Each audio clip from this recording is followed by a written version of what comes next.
Vamos então começar este webinar. Boa tarde a todos, sejam bem-vindos a mais uma das nossas sessões do E-Lapidar, que é uma agenda de webinars promovidos pela AORP sobre mercados externos.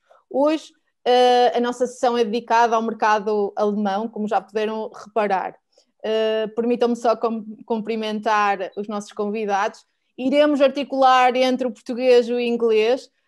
Evoluímos um bocadinho desde a última sessão em que fizemos tudo em inglês, porque tínhamos aqui o foco de sermos entendidos por todos, mas parece-nos mais ajustado nós privilegiarmos a língua portuguesa e falar português para portugueses, e depois, no caso dos dois convidados alemães, vamos pedir-lhes para usar o inglês, e achamos que desta forma a conversa será mais fluida. Em primeiro lugar, gostaria de voltar a agradecer ao AICEP este importante contributo e a possibilidade de estar cá, dar-nos esta visão sobre o mercado alemão e sobre esta oportunidade de exportação para a joalharia portuguesa. Muito obrigada a Miguel Crespo e Marta Paes Vieira Consa pela vossa disponibilidade. And now allow me to switch to English.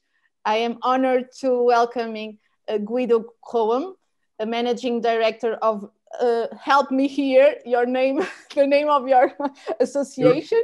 You really want to hear the German one? Yeah, I really want to. Bundesverband Schmuck, Uhren, Silberwaren und verwandte Industrien. That's Federal Association of Jewelry, Watches, Silverware and related industries. Okay, I have to confess, I studied German for 3 years in school, but I'm not able to go further than Schmuck, Uhren, and that's it. I also ask you, how are you and where do you live? And I guess that is it. But traduzindo, vamos ter connosco o Guido Grohmann, presidente da Associação de Joalharia e Relojoaria Alemã. And representing Inhorgenta Munich, we welcome Elena Jasper. Hello, she is Exhibitions Director from Messe München. Thank you so much for sharing how one of the most important shows in Europe is adapting to this new context. Traduzindo, apresento-vos a Elena Jasper, que é Diretora de Exposições da Inhorgenta Munich, uma das mais importantes feiras e plataformas de negócios do setor na Europa, e que nos vai partilhar, no fundo, como a feira se está a adaptar a este novo contexto de negócios. Por fim, um agradecimento especial à nossa Margarida Brito Paes, que é jornalista da Pano Cru. Temos trabalhado já muito em conjunto, é uma adepta da joalharia portuguesa, e tenho a honra de a ter mais uma vez connosco a moderar e a tornar este webinar tão mais bonito, e a quem passo desde já a sessão. Margarida. Obrigada, Fátima, obrigada eu pelo convite da AORP. É uma honra participar nestas conversas que são sempre tão interessantes e tão esclarecedoras. Como a Fátima disse, eu sou jornalista e fundadora do Pano Cru, que é uma plataforma online dedicada à moda, que tem uma newsletter mensal. Now, for our foray guests, welcome. It's a pleasure to be here and have this conversation with you. Let's start. Como da mesma forma que aconteceu nos outros E-Lapidar, também vamos seguir a mesma estrutura. Cada orador terá cerca de 20 minutos para fazer uma apresentação e no final iremos ter espaço para as perguntas que nos foram enviadas no formulário.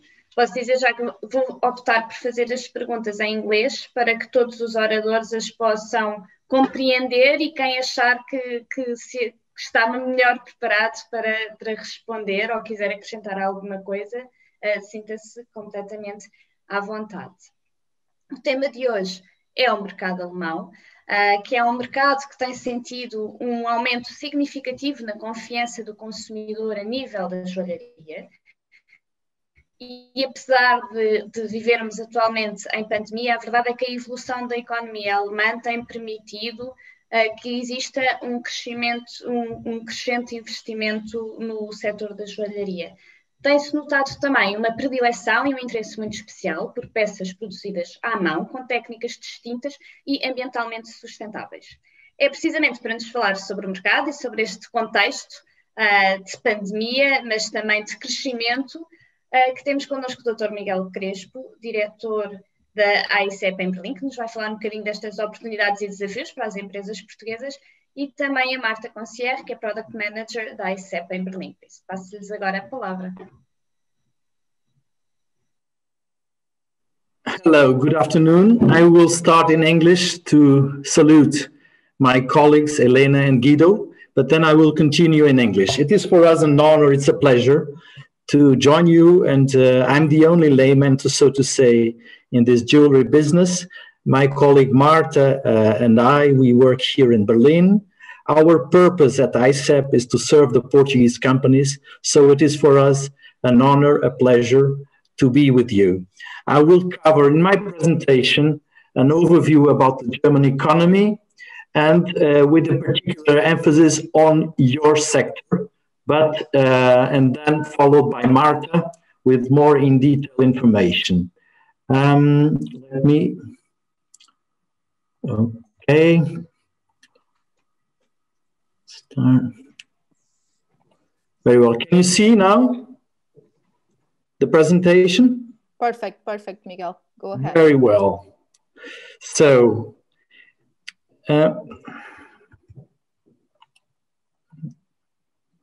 sorry.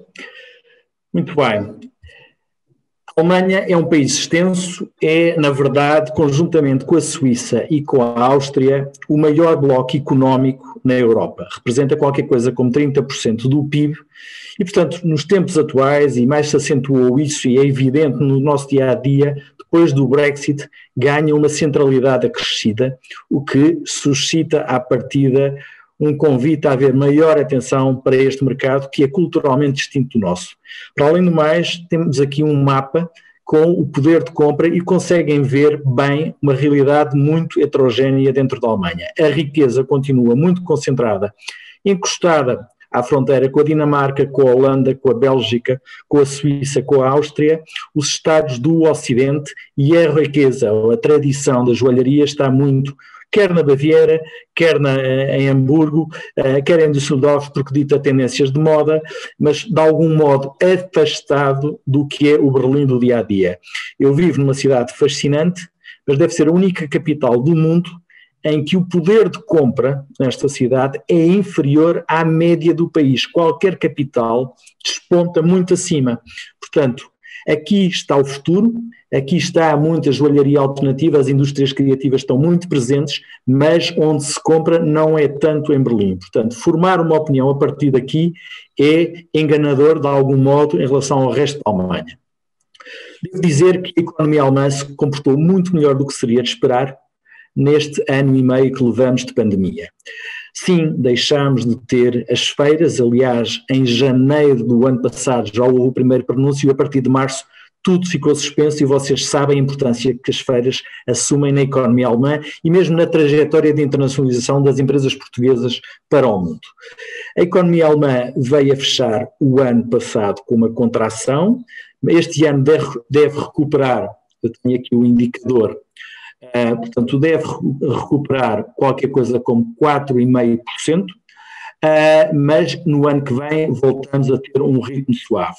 Em todo o caso, notem bem, o desemprego, por causa dos apoios dos estabilizadores automáticos, o desemprego não disparou, houve inclusive pessoas que estando em casa em layoff tiveram um rendimento disponível acrescido e, portanto, o sentimento ao consumidor, sim, teve uma queda alta no ano passado para níveis nunca vistos e sabem que o consumidor é por natureza muito volátil, mas não houve uma perda de rendimento, não há uma apreensão que paira numa economia que dá sinais de retoma e que felizmente não depende apenas de um setor, depende de vários, mas está a saber dar a volta e, portanto, há uma perspectiva de continuidade de riqueza, há uma indústria que se está a reinventar no automóvel, na mobilidade, na energia e por aí fora, portanto, aquilo que caracteriza a riqueza alemã está firme e de pé.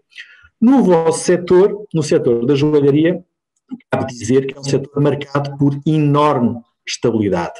Não cresce desde há muitos anos, ressentiu-se naturalmente o ano passado, mas vejam bem, uma queda de 11%, não é uma queda relevante, sendo uma peça de joalharia, não um bem de primeira necessidade, e sabendo nós a contração, o encerramento que houve dos espaços de comércio.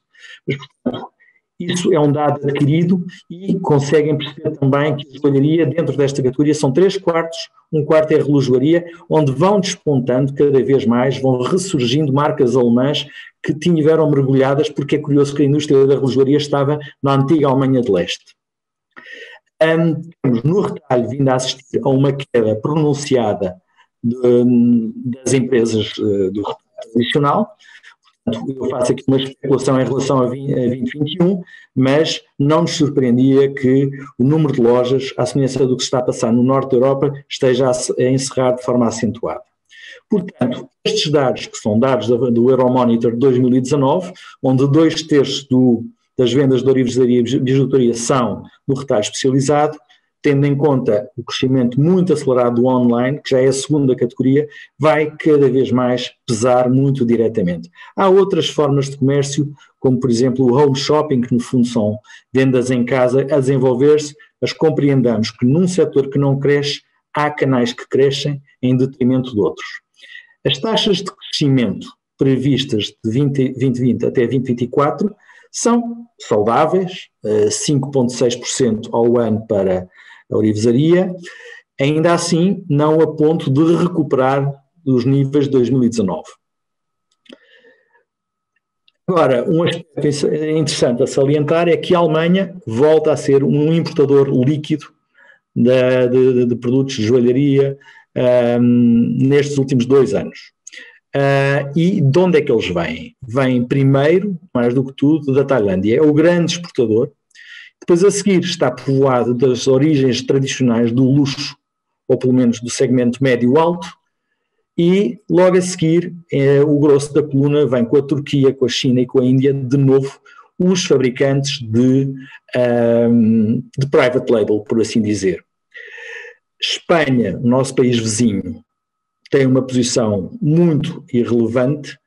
Isto são os dados oficiais das estatísticas alemãs, devo notar.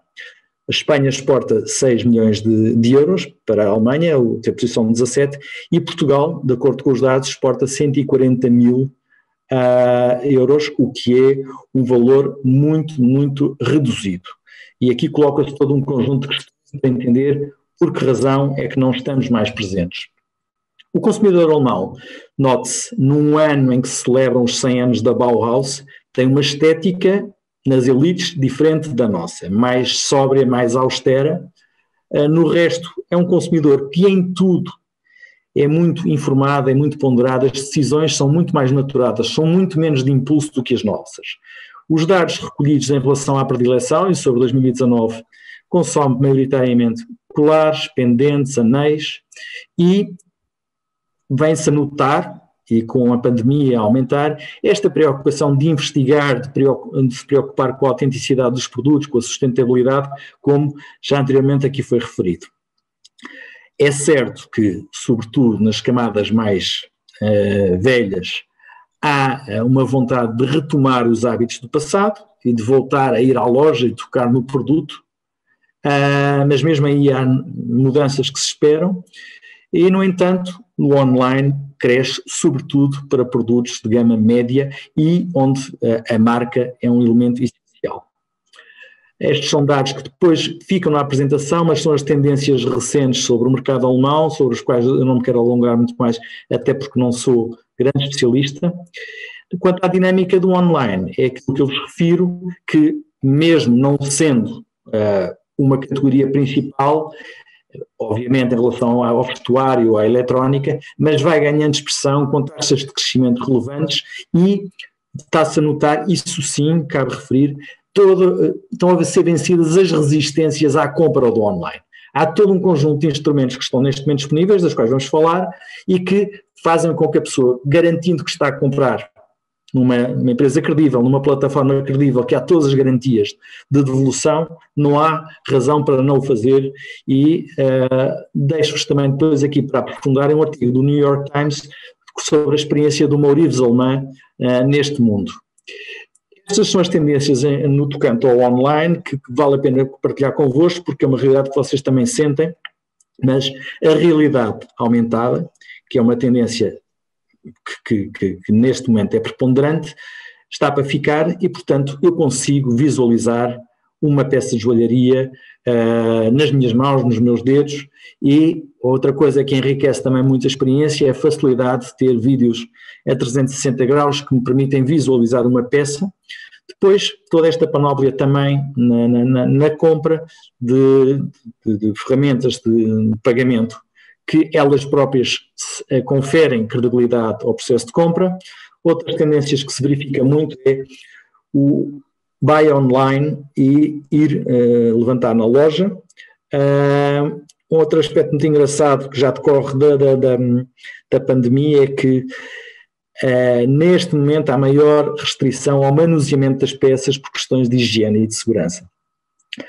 Há um canal que se está a desenvolver também, que me pareceu interessante, que é que o aconselhamento não é necessariamente feito em loja, mas o aconselhamento poder ser feito por um chat entre o ourives ou o vendedor e o consumidor.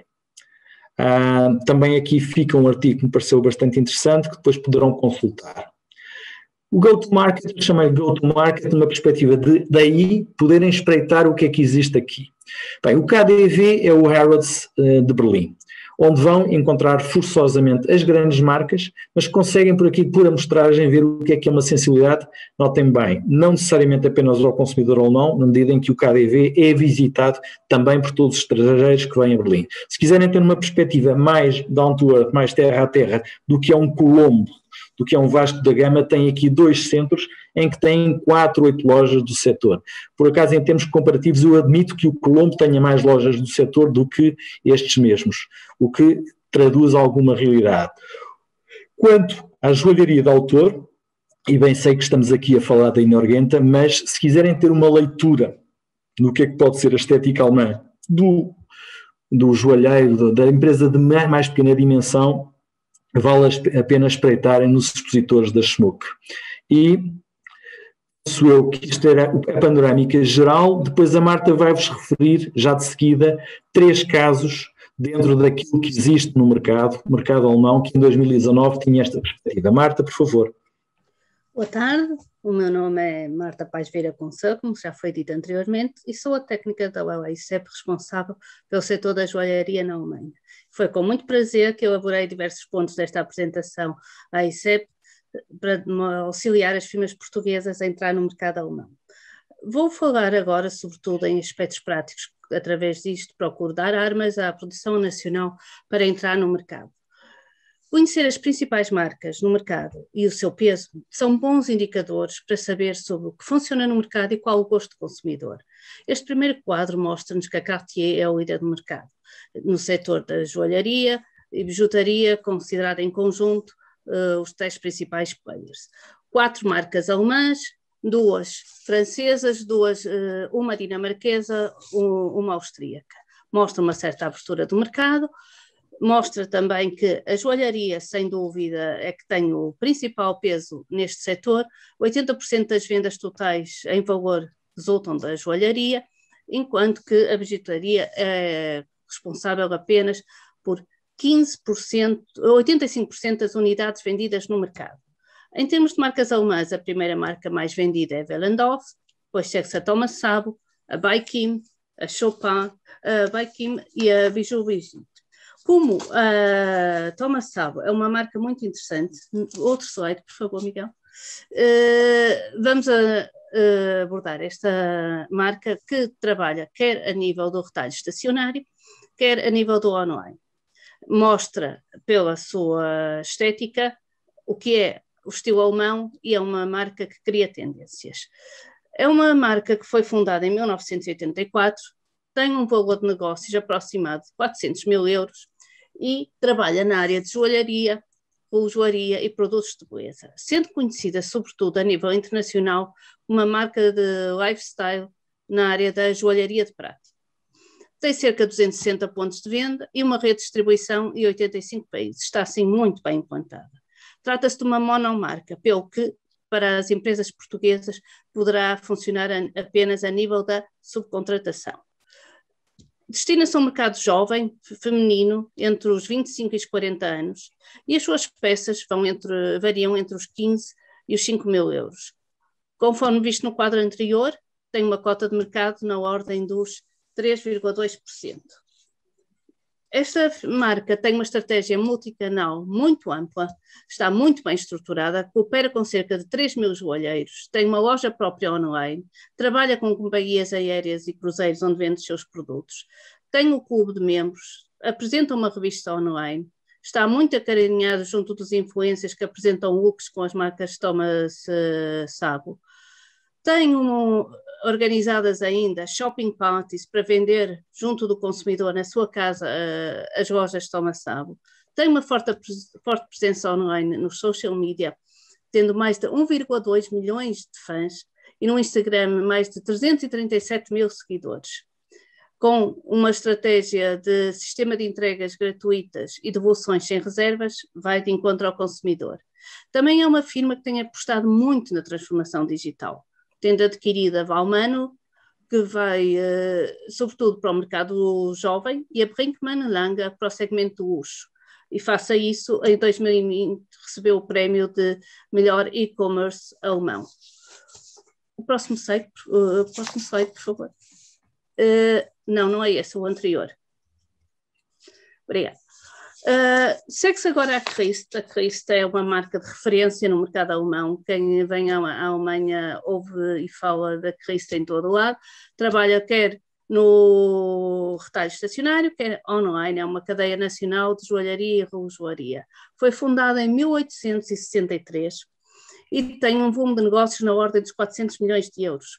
Tem uma oferta multimarca muito ampla, que envolve não só marcas internacionais de renome, como também vende produtos próprios com a marca Christ. Essas marcas internacionais de renome trabalham por vezes com o conceito de shop-in-shop. São cerca de 125 marcas, com 20 mil artigos no portfólio, operam em cerca de 200 lojas, a maior parte das quais no centro da cidade, em cidades de grande e média dimensão. Tem ainda um outlet. É uma firma que trabalha integrada num grande grupo, faz parte do grupo de perfumaria da Gloss.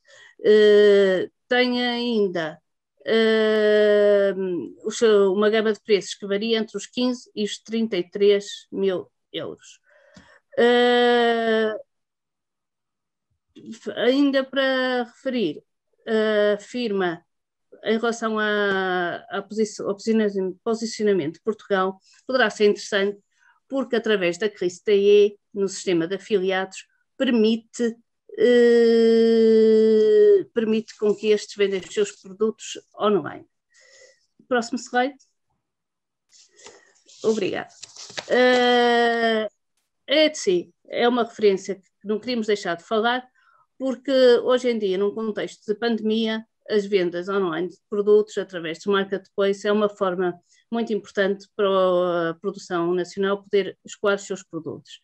A Etsy é um marketplace mundial para bens de artesanato, peças de autor, abrangendo produtos artesanais, vintage e artísticos.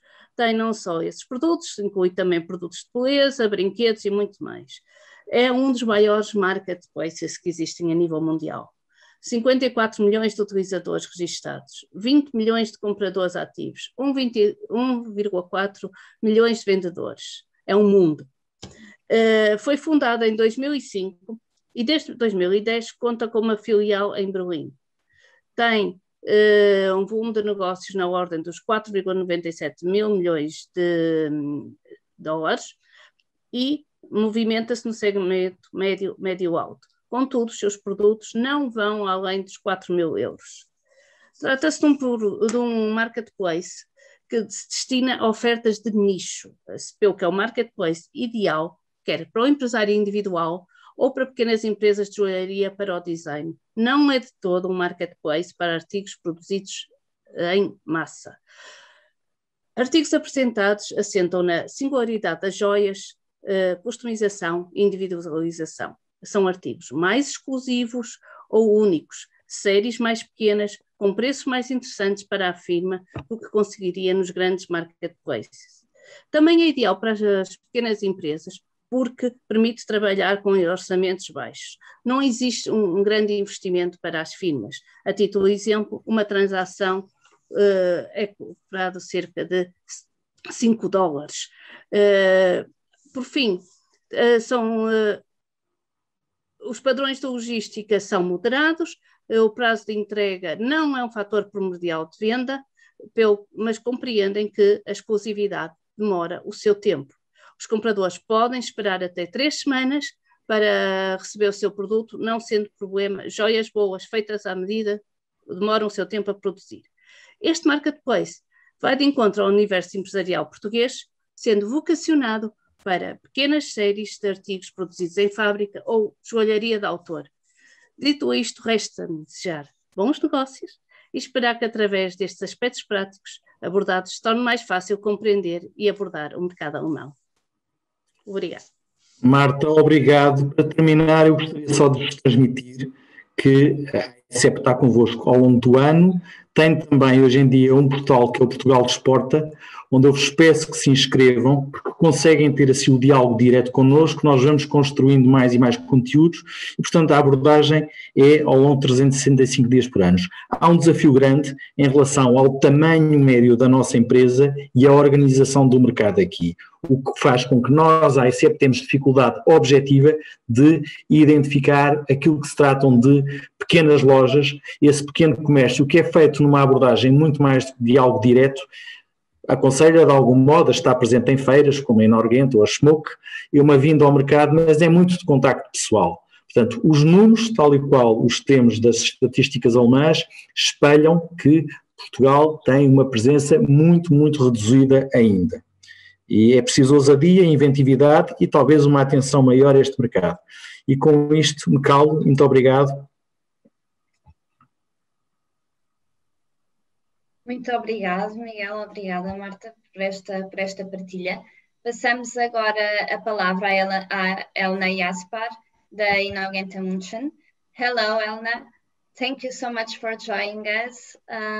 It's a pleasure. Can you share with us some of your knowledge about this market? Hello, everyone. Thank you very much for the opportunity to have a talk here and to introduce our Inhorgenta show to your audience. Mm-hmm. So can you see the screens? Everything fine from technical perspective? Perfect. Great. First of all, thank you so much also to IOF to have this opportunity. And usually I start my presentation with a wish that everyone puts the mobile phone away. But I want to ask you the opposite. So kindly put your mobile phone on your hand, open up your calendar and make a new save the date, because Inhorgenta is coming up.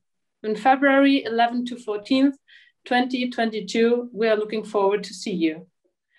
But first of all, before I go into all those details, I would like to introduce myself a little bit. My name is Elena Jasper. I'm the exhibition director for Inhorgenta, and I'm working since 2016 for Messe München at the consumer goods unit. Before Inhorgenta, I was the exhibition director for ISPO Beijing and ISPO Shanghai, which are the sporting goods trade shows in China. From December 2020, I took over the responsibility for Inhorgenta, and I'm very happy to organize a trade show in Germany, actually in my hometown, and with this new and attractive content with gemstones, jewelries, and watches. As the actual situation is really, you cannot talk about it. So I would like to put a little bit some data in relation.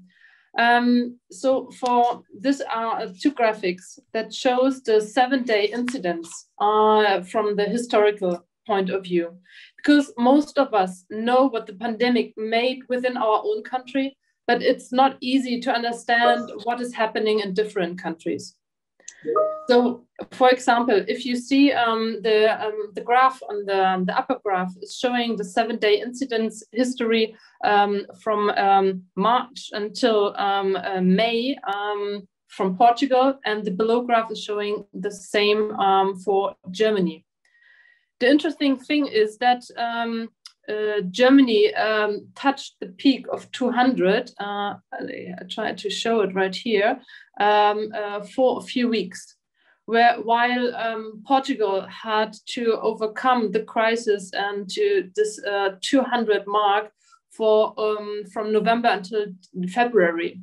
So even though maybe in the media there's a lot of discussions going on how Germany is working on the problems and the challenge of Corona, compared to for our neighboring countries, we even found out that we could manage it. So at the moment, we are very happy that actually the numbers are from today. We have a 7-day incidence of 30 for Munich, and the vaccination rate at the moment is 48% for the first vaccinations and 17% for those who have finished the vaccinations. So we see that the numbers are really getting better, and we are also happy that in regards of trade shows, we are back again. We are allowed to have trade shows in Bavaria from September 1st. And the good thing is that Messe Munich is already planning for physical trade shows from September to December. So until February, we have already made some experiences with physical trade shows in the new world. And it's not only the safety concept that we all know, like the distance, ventilation, traceability, etc. But from now on, it's also the so-called 3G concept. 3G stands for the German words for vaccinated, recoveries, or tested people. And with this system, we would like to create a safe bubble during our trade show. I'd like to show a short video to give you some impressions on Inhorgenta Munich 2020, which was the last one before Corona.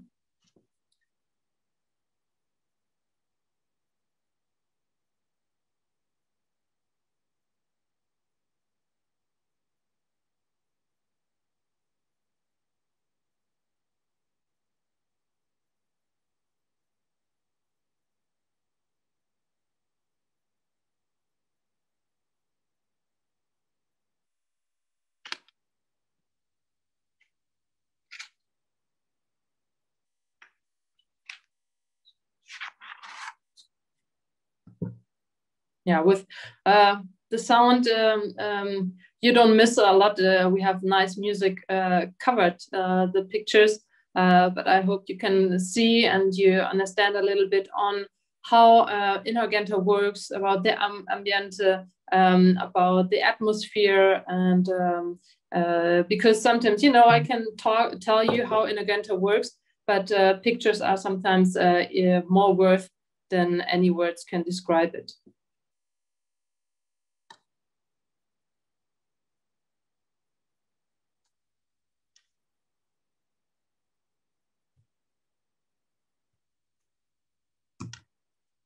Great.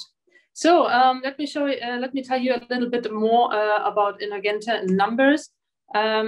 We have 48 years of experience in our backpack. We welcome more than 26,000 visitors from 85 countries. We are covering 65,000 square meters with 6 halls. And yeah, you can see 3 billion contacts worldwide via social media, online print, etc. Our top 10 visitor countries are coming from Austria, Switzerland, Netherlands, etc. And hopefully even more from Portugal in the future.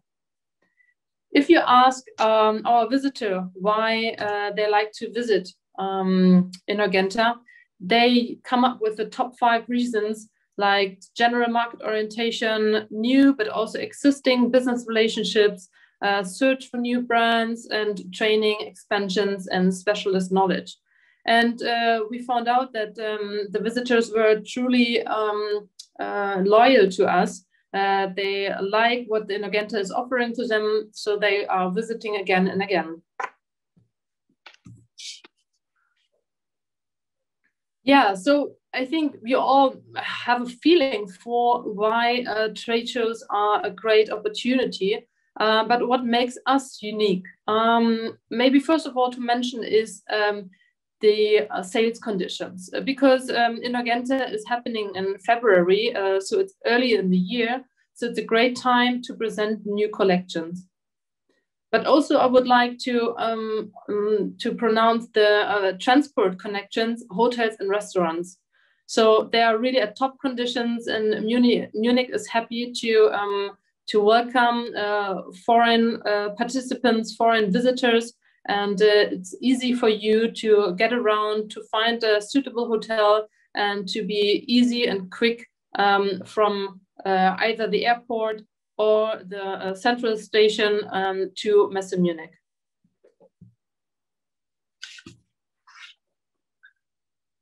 I'd like to introduce you a little bit to our exhibition areas in detail.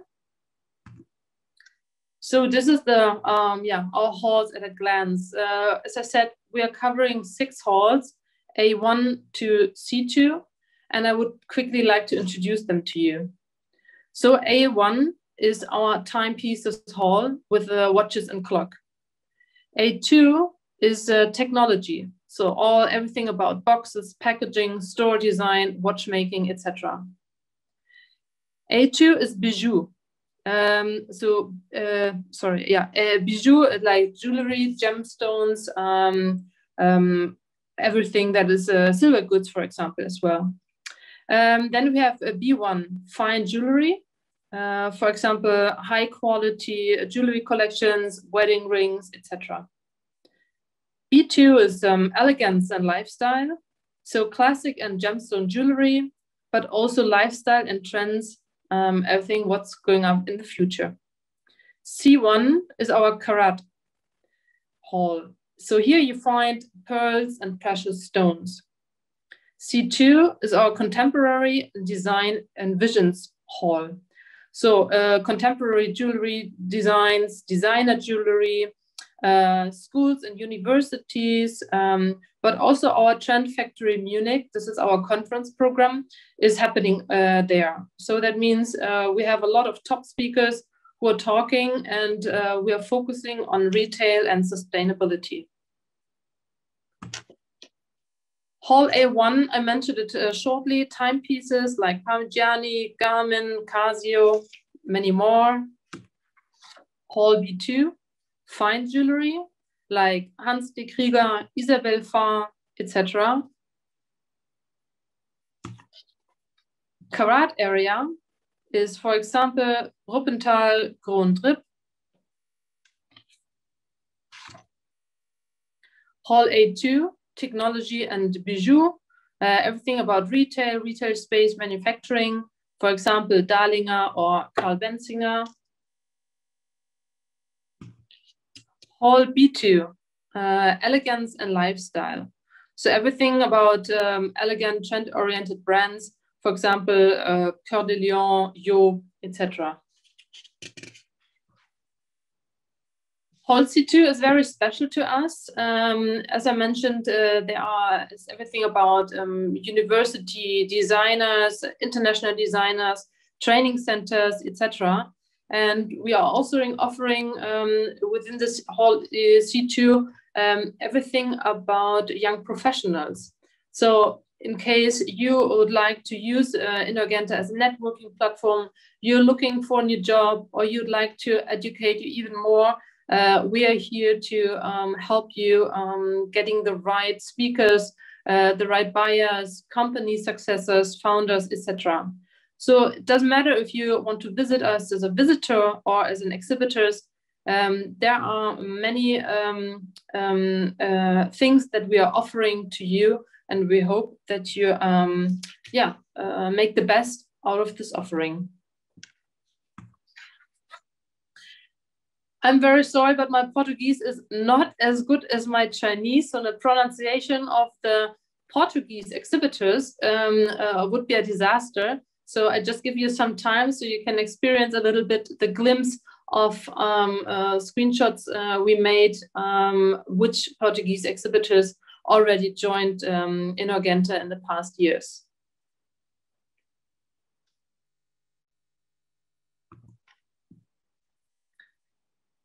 For designers, we are offering a special stand packages. For example, the Concepts Forum or the Design Area.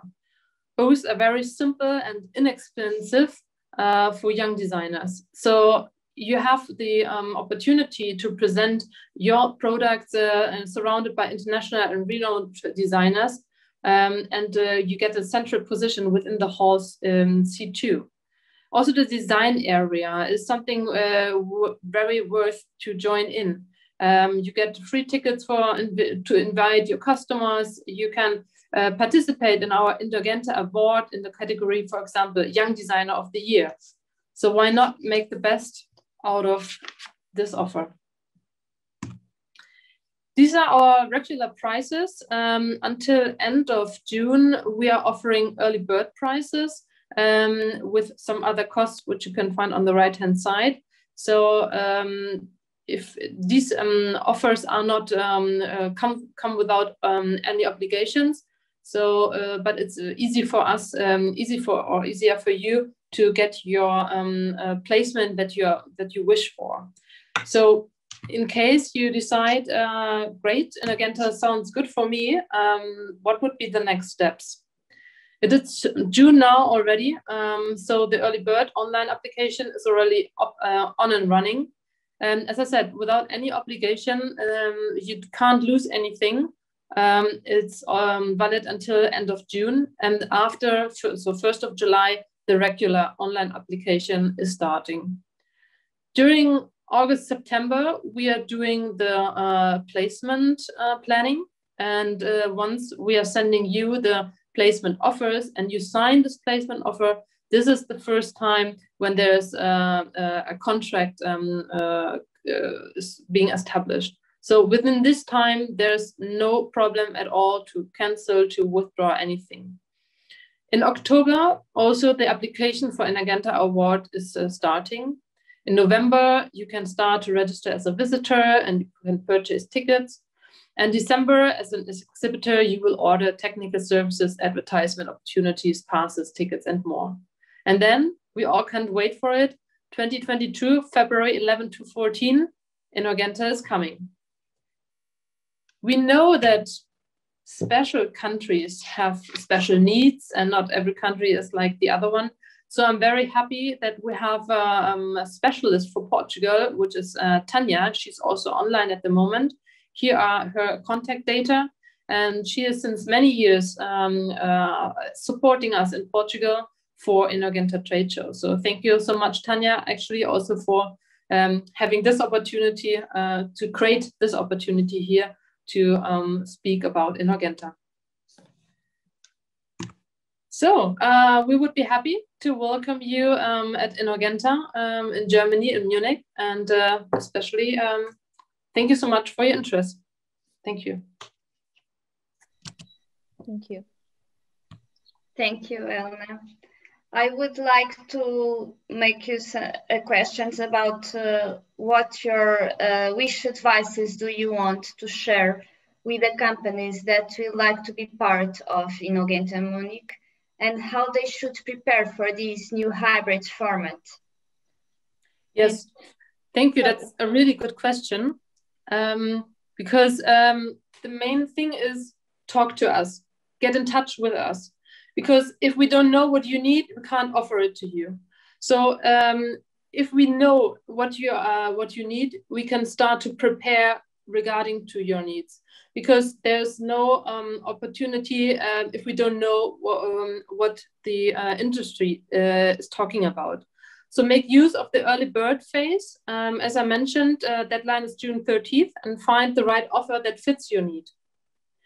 In terms of the hybrid format, I would suggest that you subscribe to our newsletter to receive all relevant information prior to the event, including how-tos, latest confirmed speakers, opportunity to participate and engage, and so much more. I think that would be the first good step.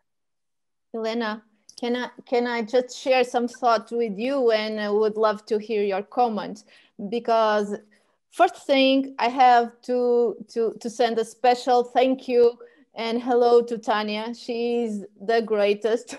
I wish that we have a represent like Tanya from every market, from every event. She's really a tremendous help. And I know that a lot of Portuguese companies are super used to work with her, and she's really good, and she's always a help.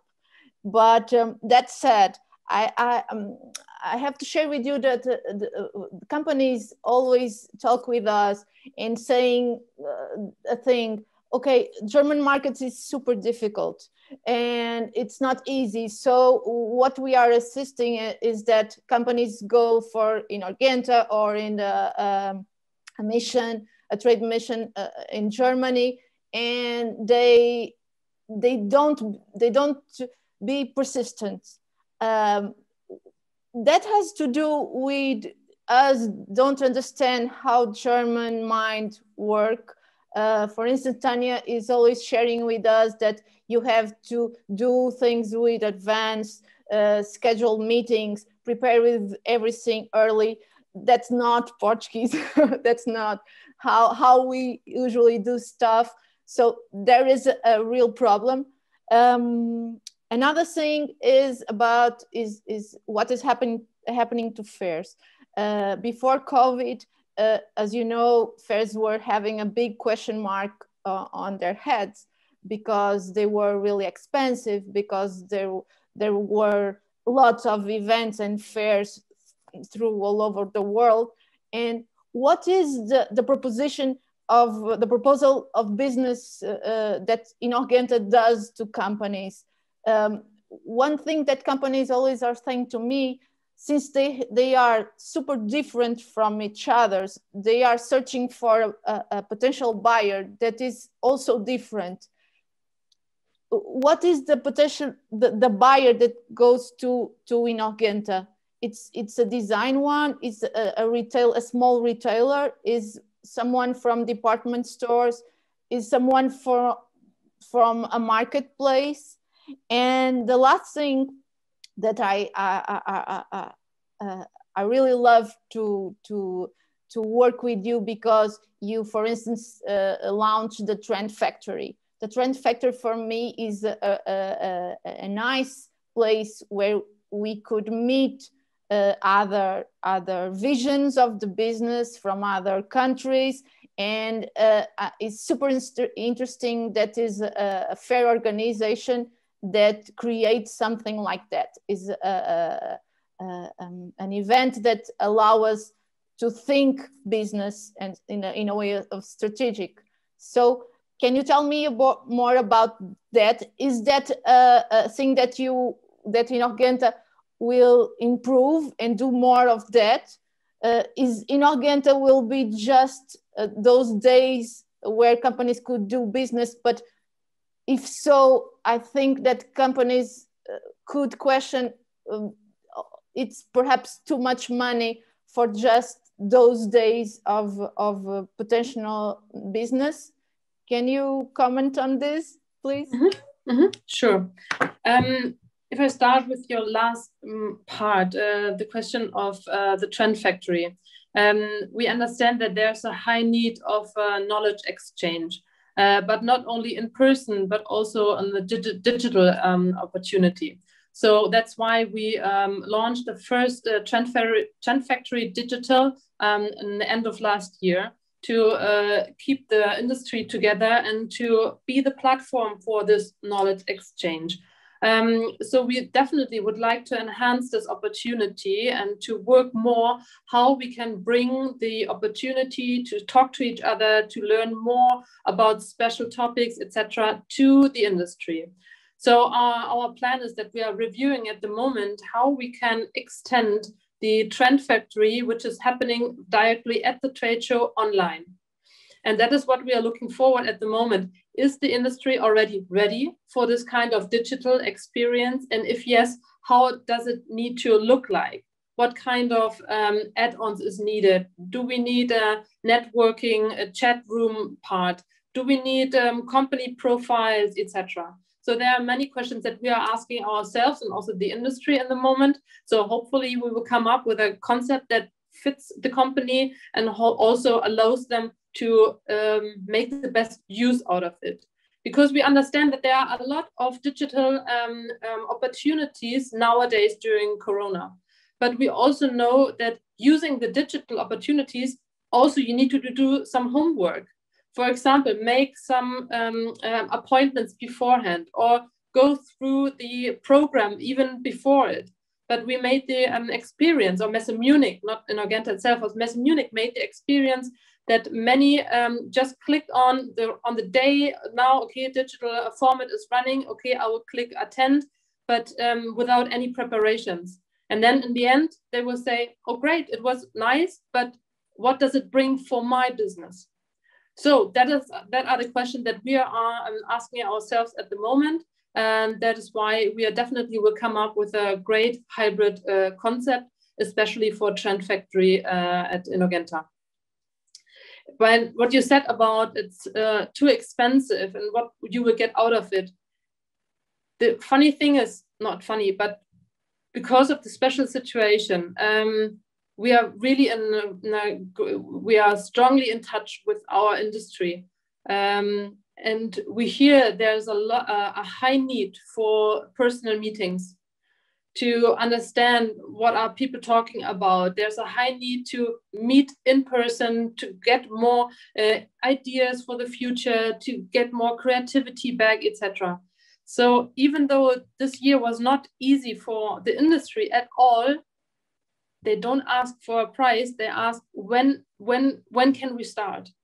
Because obviously this is the higher need at the moment than the money. And if you compare our price compared to last year's, there is no big increase or anything, because we know and we suffer with the industry. We are very close to the industry, and it breaks our heart if we understand what does this special situation make with the industry. But I'm sure that Mr. Grohmann can talk even more about the specialty of the German markets and the situation of the Corona pandemic. Thank you, Elena. Obrigada, Fátima, também por estas excelentes perguntas, sempre aqui a ajudar também na mediação. Passamos agora a palavra ao representante da Associação de Joalharia e Relojaria na Alemanha, que eu não vou tentar dizer o nome em alemão da associação, porque também me foi impossível, mas vamos falar com o Guido Grohmann. Hello, Guido. Welcome and thank you again for being here. Hello. Let me... You can share your... Just try to share my slides. Can you see them? Yes. Good. I have had quite some delays. So I'm not sure if it's my connection or if it was something else. If you're missing out something, if the connection is bad, please let me know, okay? All right. Good afternoon also from my side. To all of you, I'm very happy to have been invited to talk to you about the German watch and jewelry industry, mostly jewelry, which I will try to do so within the next couple of minutes. I have planned to do a short introduction of our association, as well as the main regions in which we build jewelry and watches in Germany. And last but not least, I will tell you a little bit about the current market situation. Some of the things we have already seen with Miguel's slides, but I think that's only good to cover that from my side as well. After that, I would of course like to open the slot and hopefully hear a lot of questions from you. Let me see. Okay. First of all, a short introduction of myself. As you have heard, my name is Guido. I'm 45 years old, and I'm saying this with confidence because in 36 hours I will be 46. I have been in this industry for almost 15 years now. In 2007, my wife and I took over the business of her family, which is a watch manufacturer from Saarbrücken, which is in the very western part of Germany. Where I worked in distribution and marketing. For a long time, I was an exhibitor at Inhorgenta, so I know this place quite well.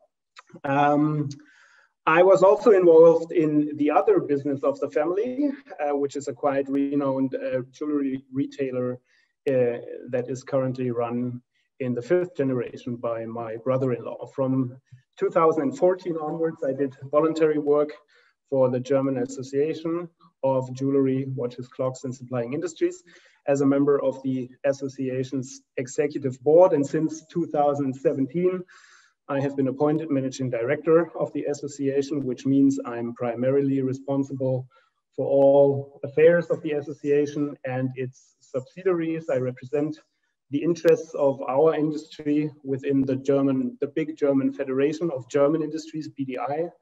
And I voluntarily also serve as a member of the industry advisory boards of the trade fairs Inhorgenta Munich, and also until now for Basel World, which will hopefully be our universe in the future.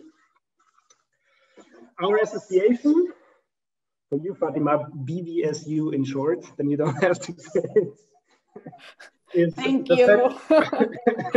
The Federal Association for Our Trade, and was founded in 1947 as the Jewelry Association of the city of Pforzheim, in which until today, almost 80% of the German jewelry is produced.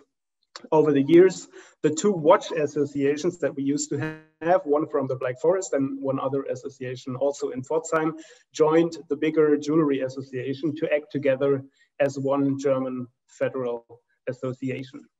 As a lobby group for, at the moment, a little bit more than 170 predominantly medium-sized enterprises or companies from the areas of jewelry, watches, clocks, silverware and related industries, melteries, for example. It represents the interests of its members at national, European and international level.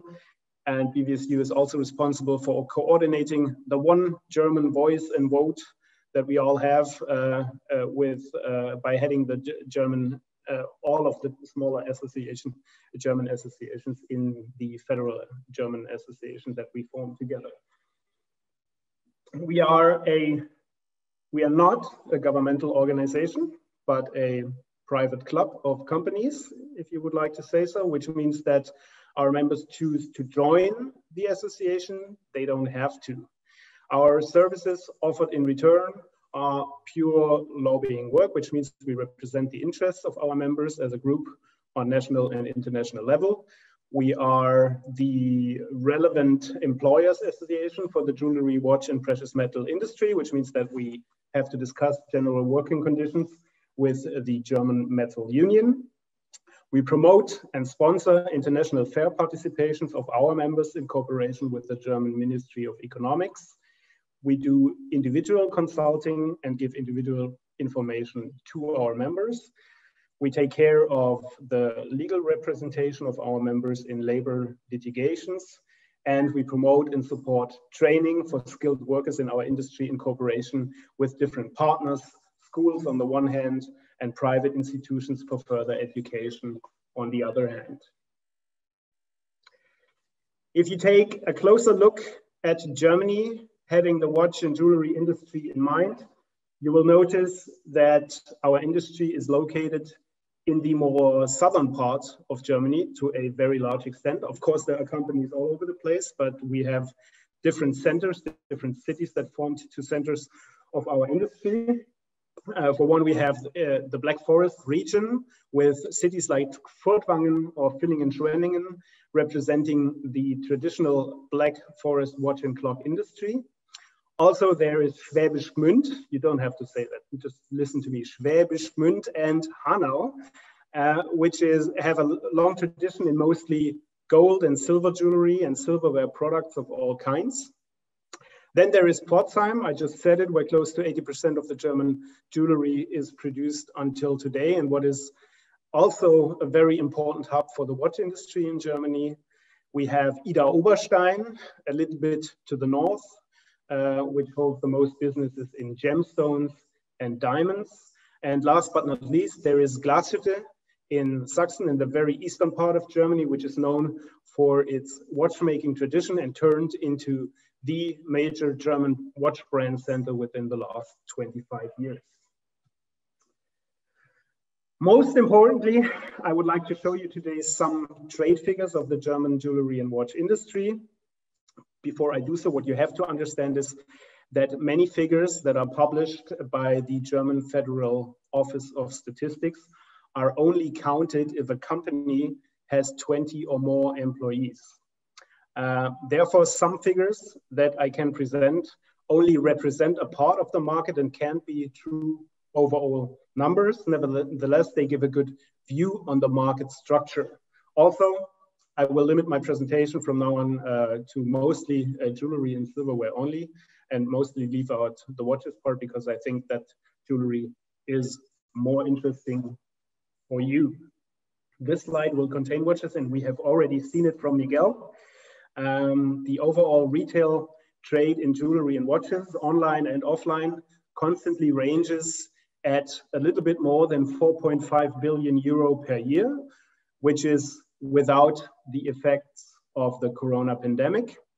In 2020, the effect was already brutal, as you can see, and as you have already seen, the market went down by 11.3 to 4.25 billion euro, with watches going down 15% and jewelry going down roughly about 10%. It is critical to understand that even though the numbers are down in this slide already, the true COVID effect will be seen in the figures of 2021, because for Germany, the situation has gotten really critical with the arrival of the second corona wave in late 2020. You can see this on this next slide. These figures compare the retail turnover per month in comparison to the same month of the previous year. And as you can see, the first corona wave and also complete lockdown hit Germany in March 2020. I don't know if you see my mouse, if I put it on there. Do you see it? Yeah. So that's where the first corona wave hit. January and February had been a record high and significantly better than the same months in 2019. But with the lockdown starting in the second half of March, the numbers went down like crazy. They picked up significantly in summer, as you can see over here, when everything was open and running almost normal again. But with the start of the second wave and a complete shutdown of retail, the numbers went down again to the extreme. The only small window of hope so far was at the beginning of March 2021, in a short window between the second and third wave, when retail was allowed to open for a few days only, basically. People just flooded the stores, which you can also see in the numbers of March 2021. But since then, the third wave has hit us, and we do not have the numbers yet for April and May, but the situation kept getting worse and worse.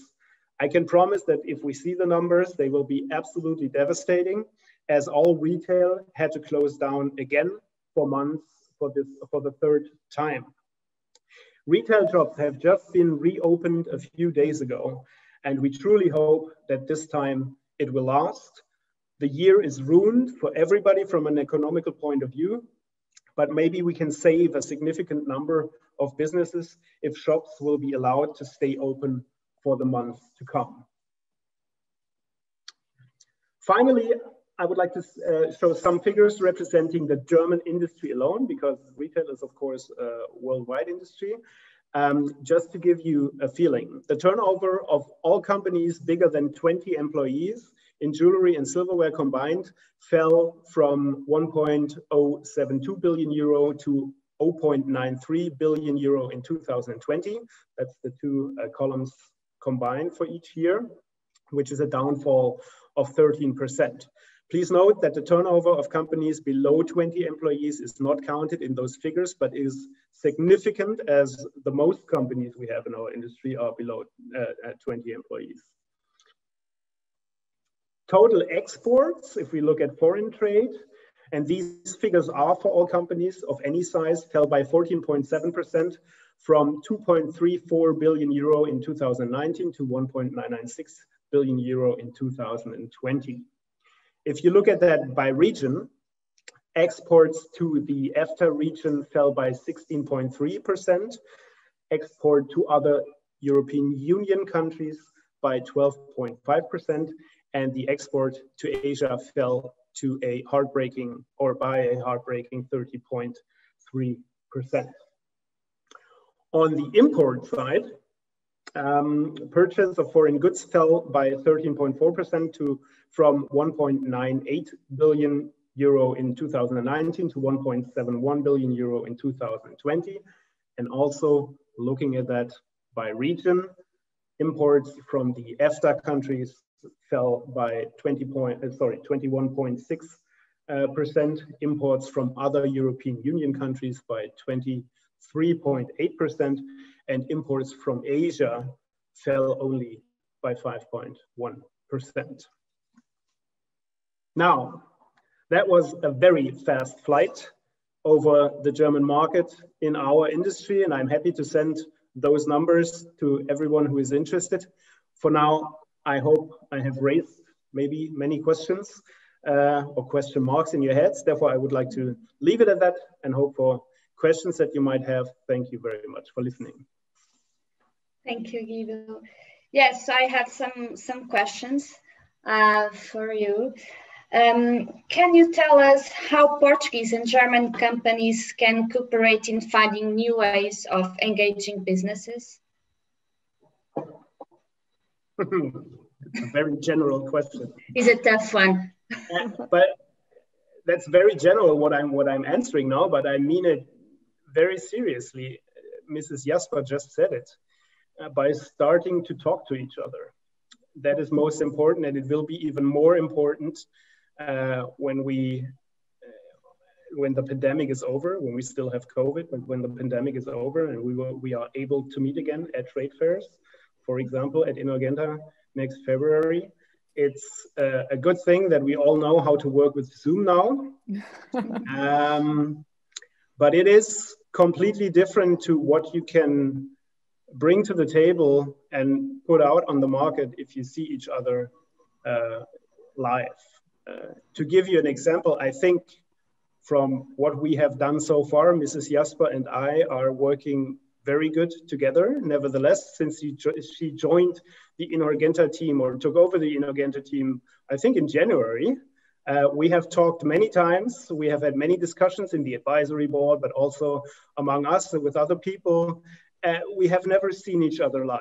I have never shaken her hands, and I am absolutely sure this will happen this year. I'm very sure of that, but I'm sure we can work even better together once we have had this one opportunity to talk to each other in person, which is extremely important. And taking that to the level of companies, I think to meet live is the best opportunity to find out how to work together. And one example, without trying to make advertisement for one show only, is to go on trade fairs and talk to people, be resistant, stay there for a couple of years, and try to get to know the country. That's my experience that I have always made as an exhibitor of a watch company. When you come to a country, the best opportunity you have is a trade show. And when you come for the first time, probably not much will happen. But second time, people start to recognize you again. And pretty much mostly from the third show onwards, people really know you. And that's when business starts. Yeah.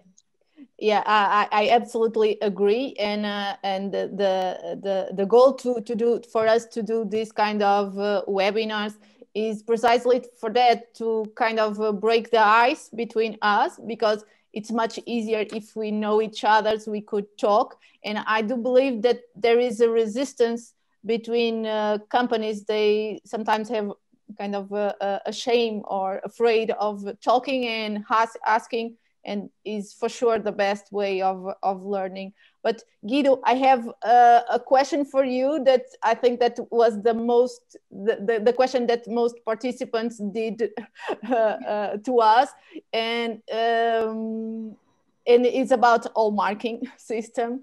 And I do, as I told you when we were preparing this webinar, I do envy the German system. Can you guide us through your system, explaining the companies that are listening to us, how things works in Germany, and what is your vision about the subject, because as you know, it is a huge elephant in the room in the European Union.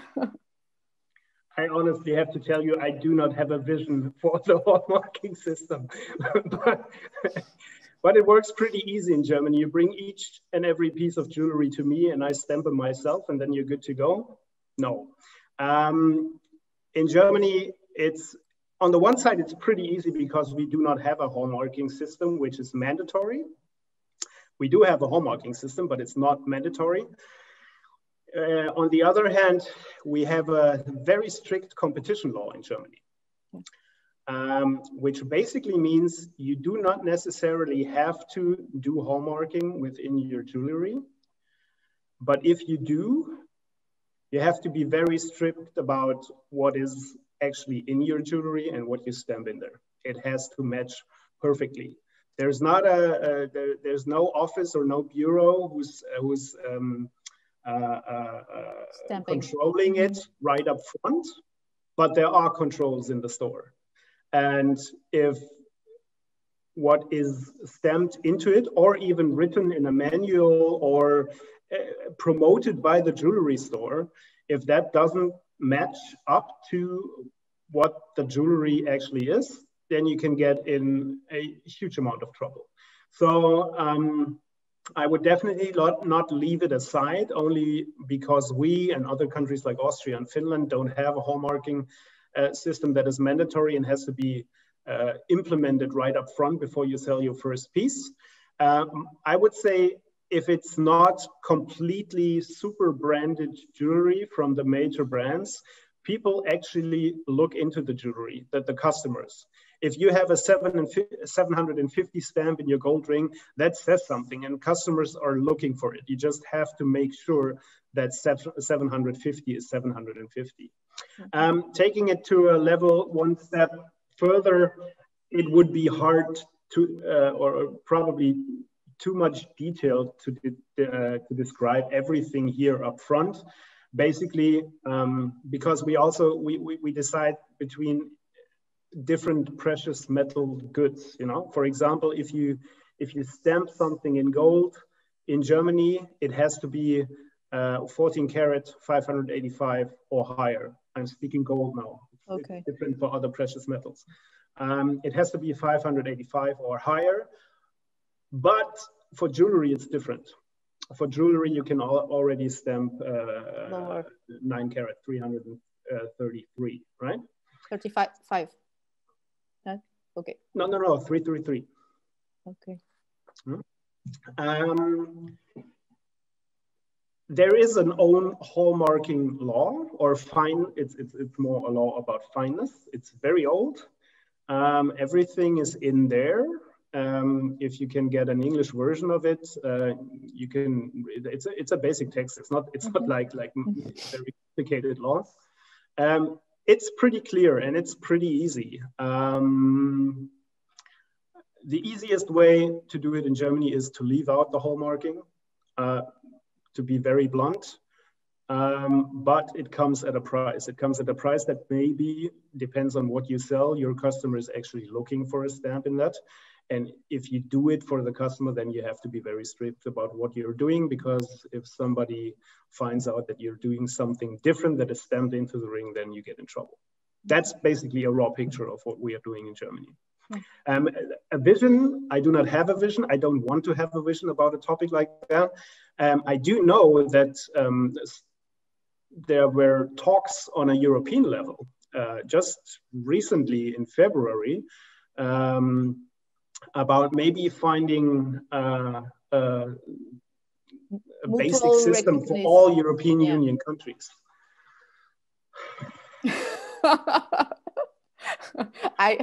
I'm noting something.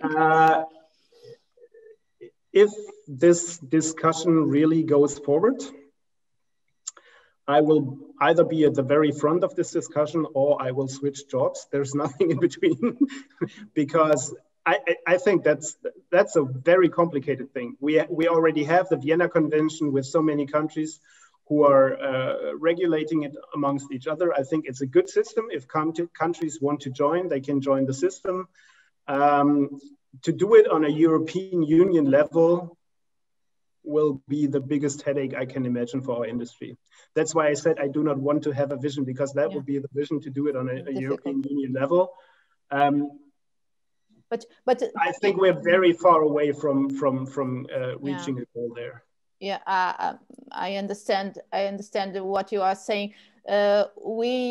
For us, it is a real issue, because, as I told you, we have a very strict system, is mandatory, and we have only one entity, and it is public, that does the certification, and it's huge difficulty for our companies. And I think that that makes difficult for us to be to enter the competition in the world. I wanted to ask you another thing, and it is about trends in the market. What are you looking, when you look to your sector in Germany? What do you see? You see that companies are going through the digital. They are developing to present themselves as a brand. What are you assisting? Let me say one more sentence about the other topic. I think it's very important, only because our system might seem to other countries a little bit less complicated, doesn't mean that German manufacturers do not have a major headache with this topic, because of course, at least half of the stuff we're doing is exported to other countries, also to other European countries. And then the big question begins, because just like you, for each and every country, we have to know how to do it, where to send it. So it's basically, there's not a competition advantage for our companies. It's a mess for all. It's a mess for everybody. And it's, I agree. Few years ago, until a few years ago, CIBJA was trying to collect the data and give it out every year so that everybody knows what every other country is doing, and they stopped it because it's just too much of a headache. And so that's the problem will stay, even if we have a European Union regulation. Now to the German market. Economical trends, it really depends on what price level and what kind of jewelry you're looking at. Of course, we have a big discussion about online distribution getting bigger and bigger and bigger.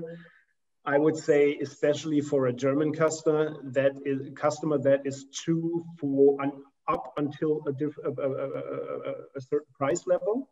It's the fast jewelry for the selling through digital and social media. Above that price level, it gets complicated. And people really rely on going to retail stores, specialized retail stores, jewelry stores, and not only buy the product, but also get or advantage, have an advantage from the knowledge of the jewelry store owner or personnel. In terms of other trends, digitalization, yes. Marketing representation by digital channels, absolutely yes. But it's very important to understand that doesn't necessarily mean online sales. Yeah. Especially there's where watches and jewelry are very different. In 2021, you have almost no watch brand on the market, no matter from what country, that does not have some kind of own online store or a cooperation with a big retail chain who sell online or something like that. Most of them have online stores on their own.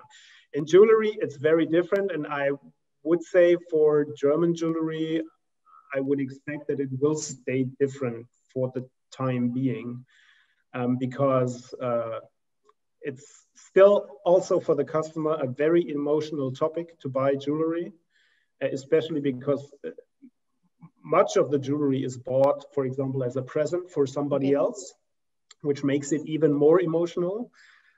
We have a huge market for wedding rings, because we have major producers here who produce for the German market, but also for many other markets in many other countries, which is the most emotional topic you could probably think of. And it best runs in jewelry stores. Now, if you take wedding bands, for example, I think there's almost no jewelry store anymore in Germany who doesn't have some kind of online configuring tool with which the customer can do whatever with the ring on a screen before actually placing the order. But it's still happening to a great extent in the store, that the jewelry store owner does the configuration with the customer and then orders the ring for the customer. That's not 100%, of course. There's no black and white, but jewelry is and will stay an emotional topic, and we as an industry will heavily rely on retail and chain distribution channels for the future, which doesn't make internet an uninteresting topic. It's very interesting, but a lot today, a lot more for market for brand representation. And what about business to business on digital? Are you assisting that companies that are producers, they are connecting other companies and selling through digital on the B2B market? We're running a few case studies, and there are a few things here and there, but I would say that the most important B2B channel we have at the moment, which is heavily used, is from manufacturer to retail. Okay. Most of the bigger companies already have an online tool where the retail store can buy their stuff or reorder whatever is in the collection online. Like the brands Marta has shown on her slides, like Thomas Sabo, for example. They have had this in place for years now, and it's getting bigger and bigger, and most bigger companies already have that.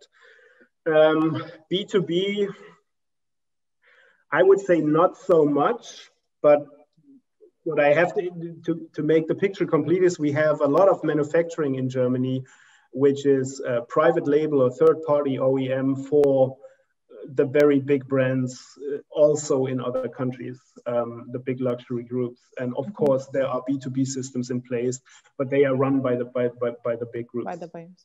Yeah. Okay. Okay, I run off my questions. Obrigada, Fátima. Thank you, Guido. Thank you. Vamos dar início agora ao espaço para as perguntas que foram feitas no formulário de registro, sendo que a maior parte delas já foram respondidas aqui durante a apresentação, portanto, e também não temos muito tempo, por isso vamos fazer apenas algumas das que ainda não foram respondidas de uma forma ou de outra. Eu vou fazer as perguntas em inglês para que todos os palestrantes possam ouvir, perceber as perguntas e possam responder.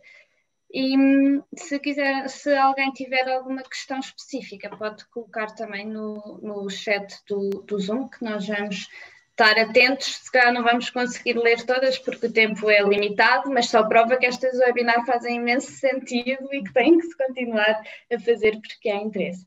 So, we will pass the questions from the audience. I will make the questions in English so that all speakers understand and can answer if you want. So one question we receive is, what is the market share of men's jewelry?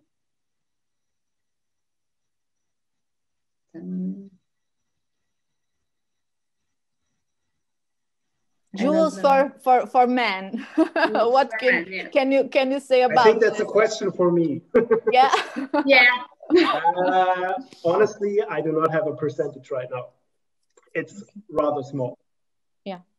There is also from the German brands, there is men's jewelry, and I think it's running a little bit better in the more trend fashion jewelry section. The German gentleman likes style. I would say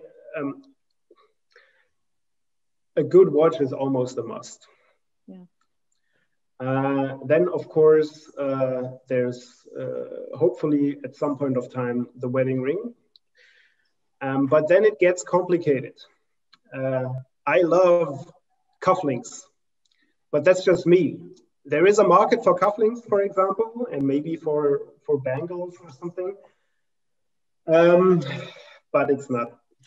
But do you think that we still need to do some marketing about it?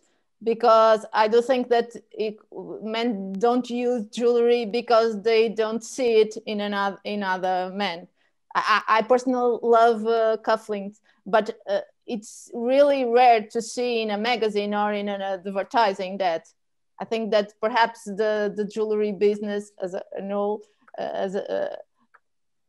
has to invest in communication. That we are discussing that in Portugal, because the companies that are producing jewelry for men, they are selling because there are not a lot of competition. Of course, whenever you do communication, if you have the right marketing channels and everybody you can see on TV is now running around with cufflinks, of course the market will pick up. That's not that's for sure. Okay. But still, I really like men's jewelry, and I would love it to pick up, and I think it will pick up. It has already picked up within the last 5 to 6 years, and I think that's a very good sign for our industry. Still, up to this day, it's not a very big topic. Some goods are cufflinks, for example, watches, of course. Some are not so popular, but that doesn't mean it will stay this way. It has picked up within the last 10 years, and I think we're not at the end of this development. Okay. Thank you. So I think the next one is for you too. But if someone wants to ask, it's okay, no problem. What is the best way to export jewelry to Germany? Through agencies, stores, or wholesalers? Agencies or what, sorry? Stores or wholesalers? It depends on how you build up your business model. And it also depends on the price of the jewelry. Let's say if it's a decent piece of jewelry made out of precious metal, I think the most difficult but best way in the long run is to try to establish your contacts to the jewelry stores, either through somebody who's distributing for you in Germany or by yourself, by coming to a trade show or something similar, or, well, to the one and only trade show we have in Germany. Not the one and only we have, but the most important one. Distribution is a very, very difficult topic because it builds on trust, and you can experience that on any trade show. But of course, you can also experience that on Inhorgenta. That if you don't know anybody, then it's hard to get to know somebody. If you already started to know some people, then it's getting easier and easier to get to know people and to build up a network. So in the long run, this work is absolutely worth doing. If you want to build up something fast, then the only chance you have is to have a distributor in the country who already has the network to the jewelry stores and jewelry stains and to the department stores. Then you have to have a good marketing story and maybe some marketing budget, and they can pick up and they can go running and see their people. Other than that, it's time consuming, but the best way is to personal contact to the retail stores. Okay, thank you.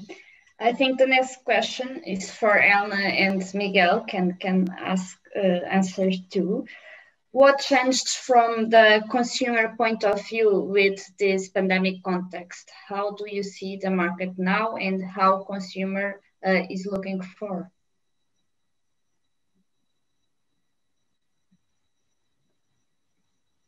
Miguel, Elena, Guido, someone? Well, it's interesting that throughout this 15 months, I've asked many people, what will you recall from this experience? And what people generally share with me is back to basics. Praise what is essential. And so people are craving to go back to the past, knowing that it isn't there anymore. In Germany, you have, by comparison to other countries, witnessed a considerably less intense loss of purchasing power. So you are in a condition to go back and spend. My question mark, that's maybe for Guido to answer, will people effectively go back? You look at the restaurants here in Berlin, if people are obviously rejoicing and doing it. Over this, let me go to the side. And it's interesting that people, by spending more time at home, have suddenly started by praising home decoration. And you've seen a surge in that category. Obviously, it will go back a little, and others will come research. But looking at 10 years or more, this is a very, very mature sector. It won't change that much. Besides Guido and I, we are not wearing a tie. And if we are not wearing a tie, chances are that we won't wear cufflinks. So we are going into a more informal life. Maybe most of us won't spend 5 days a week in office. And so if you are outside, the needs will be different. So I don't expect a radical change, but I'm a layman. From all the people around this conference, I'm the one that knows least. I maybe also would like to offer a few thoughts on that question. Is what we experienced through our talks to the industry and our participants is that the consumers, once they enter a shop, the final amount that they really buy something is much higher than before. So once a person decides to maybe do click and collect, click and meet, or once they enter a store, they have a really need that they want to buy something. They just don't enter the store and just have a look. Maybe they do, but not as much as before. So the conclusion is that they buy, once they enter the store, they buy more, and they buy more precious things. But now in the next couple of weeks, especially, and month, the thing is, where do they spend this money that they maybe saved, the consumers, during the last year? So it will be the tourism industry. So it's also very interesting for us to see, where do the people spend their money on? And tourism, I think, is one extreme part where they will spend their money, but what would be next left? Because they want to do something good for themselves, for their inner peace. So, and jewelry and watches, they are something with you sell with emotion. So if you want to do something good for you, that could be an opportunity to buy. So it will be interesting in the future. Thank you, Elena. Because you mentioned have the word, Guido. I will say this, I totally agree with what both of you said. The Germans in general have not lost too much money so far over the crisis, because we had very good systems in place politically to make it better for people in comparison to what happened in other countries. Of course, everybody took a blow, but not as much as maybe in other countries. And the big question is, where will they spend their money? We had a very good or very interesting situation in the summer of 2020, as I showed on my slide, because when shops reopened after the first wave, people were flooding the shops, and also the jewelry retail made extremely good sales. But the situation is a little bit different now, because back then, traveling, let's say in Europe, in Germany over the summer was possible, but to do far traveling wasn't that much of a thing for most people.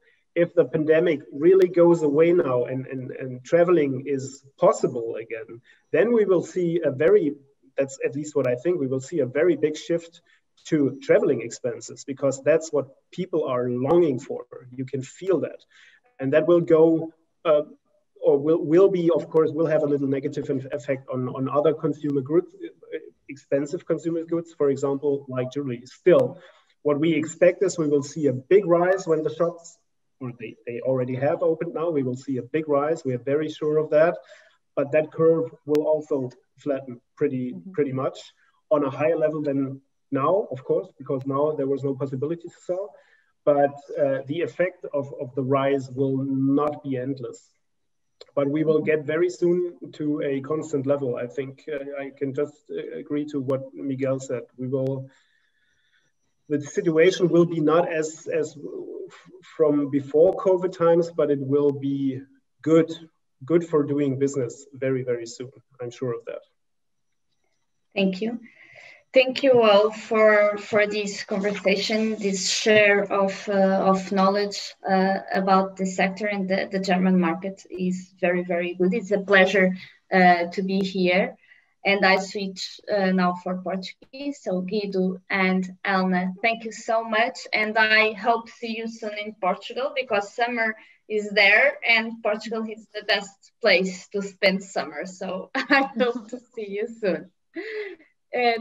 Quem está a assistir, também agradeço a participação. Foi uma honra, mais uma vez, moderar esta conversa. Espero que nos encontremos na próxima E-Lapidar. E agora passo a palavra à Fátima para encerrar esta sessão, e também volto a agradecer o convite. Obrigada a todos. Nada, em meu nome só vos tenho mais 2 segundos para, de facto, dizer que foi um prazer estar convosco esta tarde, a partilhar a aprender, sobretudo, estes ensinamentos. Em nosso nome, em nome da ORP, muito obrigada. Obrigada, Margarida, pela moderação. Obrigada, Marta e Miguel, pela apresentação tão boa, e sobretudo por vos ver super disponíveis para apoiar as nossas empresas. Eu sei que às vezes é quase fazer magia, mas é bom saber-vos aí e à distância de um e-mail, de um telefonema, do que seja. And now in English, it was a huge honor to welcome Elena and Guido. I owe you one. And I wish to see you in Germany or in Portugal or wherever, just to see you as fast as we can. And thank you so much.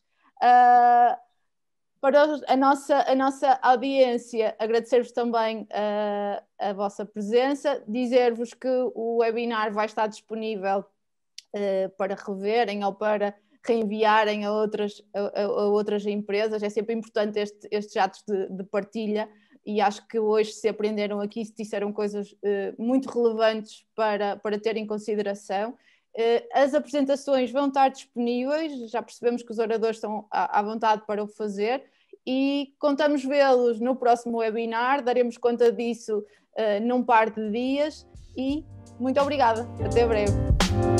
Bye bye.